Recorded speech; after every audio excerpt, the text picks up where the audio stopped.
Now, BMW are a funny one when it comes to electric cars. They were trailblazers, weren't they, with cars like the i3 and the i8, and it all went a little bit quiet. But they're back with not just electric cars, but a range of hybrids. Although being BMW, they like to call them something different, in this case, iPerformance. But before I tell you all about one of our favourites, the snappily titled BMW xDrive30e M Sport, don't forget to subscribe to the channel, switch on those notifications. Please do leave your comments below. Let us know if there's anything you'd really like us to review or talk about when it comes to electric and hybrid cars, of course. Now, did you know that a rather astonishing 1 in 3 of all BMWs sold around the globe is an X car?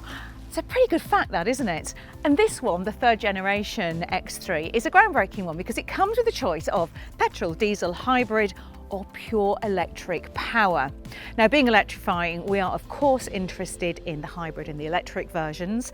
I've already reviewed the iX3, the pure electric, and that's here on the YouTube channel, whilst Nikki has taken a look at this car's bigger brother, the X5 hybrid, which is also right here on our channel. We're big fans of both of those cars, so here comes the spoiler. This one, the X3 hybrid, is also very, very good. It combines a smallish 12 kilowatt hour battery with a petrol engine. In the case of the X3, that's a turbocharged 2 litre 4-cylinder petrol engine. And that, my friends, is a great combination for a couple of reasons.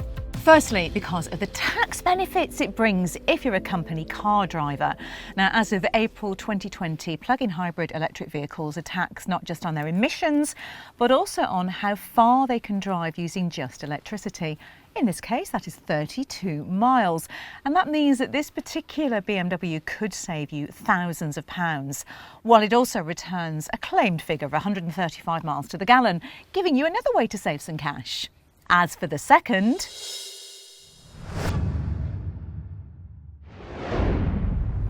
well, those two combined power sources, engine and battery, provide an impressive 288 brake horsepower, all of which gets sent to the four-wheel drive system.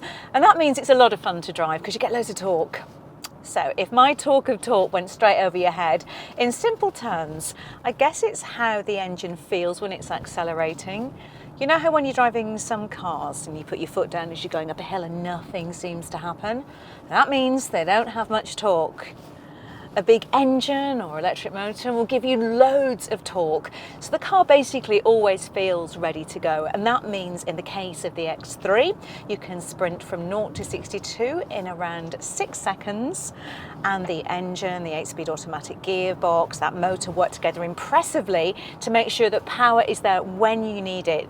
For example, when you're overtaking or you're hitting the motorway at speed. And because it's a BMW, it handles rather nicely too. The battery is under the floor, which keeps the centre of gravity nice and low, and that means it goes around corners pretty well. In fact, you wouldn't really know that you aren't in a regular X3. One slight downside though is that the petrol engine is a little bit noisy, but that shouldn't bother you too much because for the majority of your driving, you will hopefully be using electric power. So let's have a chat about that. So the traditional fuel flap is at the back of the car over there. Here at the front you will find the charging port. It's a pretty standard affair. It's going to take around 2 to 3 hours to charge up at home. And at this point, let me get my mum face on, because folks, plugging your hybrid in is very important. You know, as mums, we always go on about the importance of developing good habits, and developing good charging habits, i.e. plugging it in every day, is key to getting the most out of the electric benefits of owning a hybrid.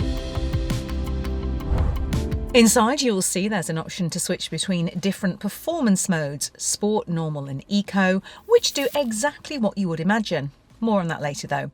As for the rest of the interior, it's got that usual BMW feel. The materials are excellent quality, it's well thought out and has a fairly traditional BMW-ish look. Some of you will like that, some of you will wish it had a little bit more pizzazz about it. The whole interior, like all BMWs, centres around the iDrive system with its little rotary controller. And it operates pretty much everything. Now, I can remember this system coming in 20 years ago. God, that makes me feel so old. I really liked it then, and I still like it now. I find it intuitive, easy to use. You don't need to go searching through the owner's manual or ask your 11-year-old, as I often do, how to use it. It just does the job really well. In this particular model, you also get controls here on the steering wheel. There's a voice activation system and a gesture control, all of which do work well.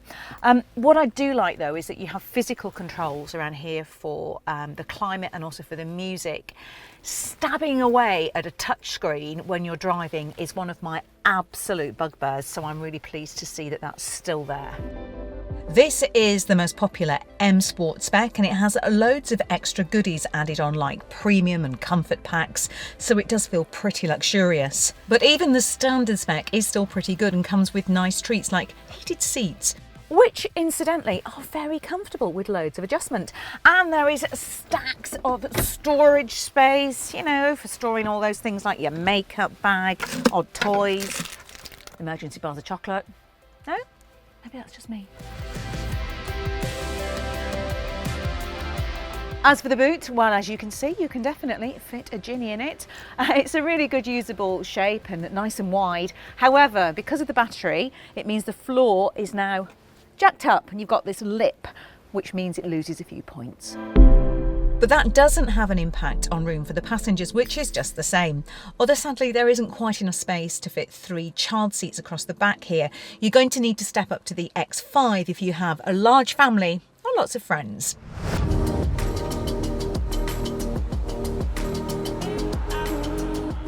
Now the X3's default, as with all BMW hybrids, is to kick off in pure electric mode.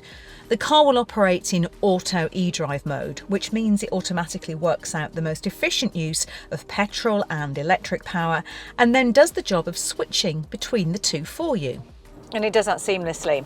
Now in some hybrids you're really aware of the switch, but BMW have completely cracked this. Another useful mode, by the way, is max eDrive, which keeps using electric power until you're ready to put your foot down, and then the engine kicks in to give you an extra boost.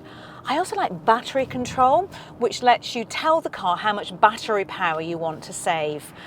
And it's great if you're planning on a motorway drive that, for example, ends up in the city, because you can use the petrol engine and then switch to electric power, which you've saved along the way when you hit the town.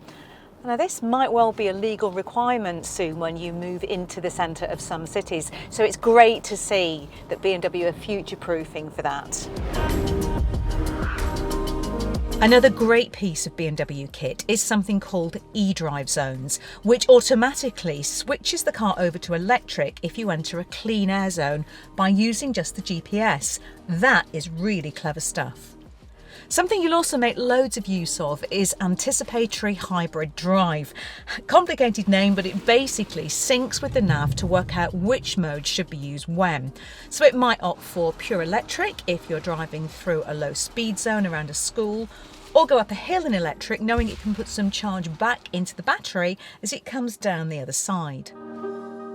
One of the things I really love about both electric and hybrid cars is the fact you can pick up charge during your journey thanks to a feature called regeneration, which is really smart. I know there's another word, right? Okay, regeneration, and there are loads of things to get your head around when it comes to electric, or in this case hybrid cars. But I promise, before you know it, it becomes second nature and you're enjoying all the benefits that driving a hybrid brings. It's got to be said though that all the figures that we quote are official figures calculated using perfect conditions and a perfect driving style. And I don't know about you, but I very rarely have a perfect driving style. So of course, real life driving will impact on how much pure electric power you're getting. Now, as I've already mentioned, the X3 plug-in could save you thousands of pounds, and that's because CO2 emissions are 49 grams per kilometre, which puts it into an 11% band for benefit in kind rate for 2021 and 22. Now, that's pretty good news if you're coming out of a petrol or diesel car.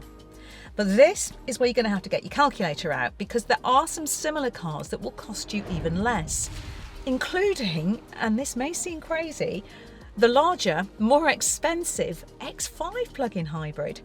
So you can get a better car and it costs you less in tax. and it probably costs your employer less too. Isn't that nuts? But that's how emissions taxes work. And the BMW X3 has a bigger battery, so can do more clean miles. Of course, if you go the whole hog and get a pure electric iX3, you will pay virtually nothing in tax. If you're a private buyer, this X3 still makes a lot of sense, as it's not far off the price of a diesel-powered X3 xDrive30. So if you can do the bulk of your day-to-day driving on electric and just rely on that petrol engine for longer journeys, then the savings really do start to kick in. As I said at the top, this is a really good all-round car. With a current starting price of just under £50,000, it is not inexpensive, but it is a very clever piece of luxurious tech on wheels, and we reckon it's one of the best hybrids on the market. If all our talk of charging speeds, regeneration, kilowatts and range is all a bit confusing, then do take a look at our electric dictionary over on electrifying.com. And whilst you're at it, why not check out my video review of the Jaguar I-Pace or BMW's iX3.